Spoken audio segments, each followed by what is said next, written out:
आमा तपाईसित एउटा कुरा गर्नु थियो। धेरै अगाडिदेखि गर्छु भन्दै थिए तर आँटै आएको थिएन। भन्न के कुरा? मेरो लागि अरू जग्गा केटा खोज्नु पर्दैन, म अरू कोहीसँग प्रेम गर्छु। तर मैले चाहिँ सही समय आओस् अन्त भन्ने भनेर उसले पनि आफ्नो घरमा भनेको थिएन, मैले पनि भनेको थिइनँ। किनभने हामी दुवैजना पढ्दै थियौँ के बन्ने, त्यसपछि हामी हाम्रो फ्यामिलीसँग कुरा गर्ने भनेर भनेको थियौँ। तर बाबाले हिजो त्यस्तो कुरा गर्नुभयो होइन केटाको विषयमा। त्यसैले अब तपाईहरुले मलाई अरू जग्गा बिहा गरिदिनु भयो भने म खुसी बस्नु सक्दिनँ। त्यसैले मैले तपाईलाई भनेको आमा बाबालाई बुझाउनुस् न, बाबालाई तपाई भन्दिनु नि। तपाईको कुरा त सुन्छ नि बाबाले। आमा मेरो लागि बाबासँग कुरा गर्नु नि आमा। अरूले नबुझे पनि तपाईले त बुझ्नुहुन्छ नि। प्रेम गर्छु अरे? बाबाले सबै कुरा ठीक पारेको छ। भोलि पर्सितिर आउँदैछ केटा हेर्नु, आज यसले यस्तो भन्दैछ। मैले अस्ति सुनिसकेको तेरो यो जुन चाहिँ तैले गरेको छस् नि त्यो सब चीज मैले अस्ति सुनिसकेको।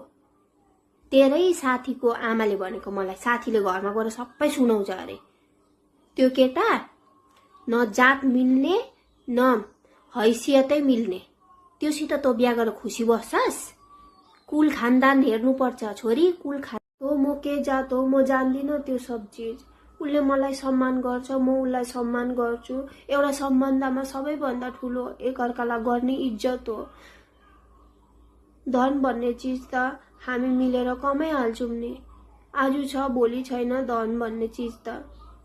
तर हामीले जुन चाहिँ एकअर्कालाई गर्ने माया र एकअर्कालाई गर्ने सम्मान अरूलाई म गर्नु सक्दिनँ आमा। जबरजस्ती मेरो अरूसँग बिहा नगराइदिनुहोस् आमा, म सक्दिनँ अरूसित खुसी बस्नु।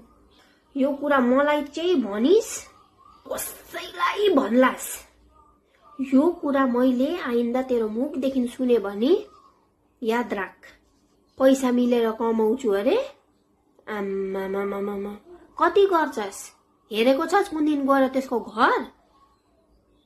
न जातमा मिल्ने न खानदानमा मिल्ने, त्यस्तोसित बिहा गरेर खुसी बस्छस्? हेर छोरी, जिउँदै काल नखोज।